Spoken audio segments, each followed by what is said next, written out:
আমি জানতাম না ক্ষুধার রাজ্যে পৃথিবী এতটা গদ্যময়, যেখানে পূর্ণিমার চাঁদও কখনো ঝলসানো রুটির মতো লাগে।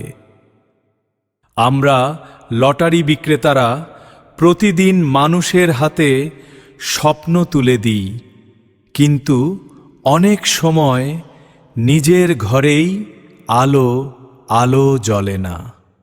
রোদে পুড়ে, বৃষ্টিতে ভিজে স্টেশনের কোণে বা রাস্তার ধারে বসে থাকি, শুধু দুমুঠো ভাত আর পরিবারের হাসিটুকুর জন্য। মানুষ ভাবে আমরা শুধু টিকিট বিক্রি করি, আসলে আমরা বিক্রি করি আশা। তবুও বিশ্বাস রাখি, একদিন এই সমাজ আমাদের পরিশ্রমকেও সম্মান দেবে।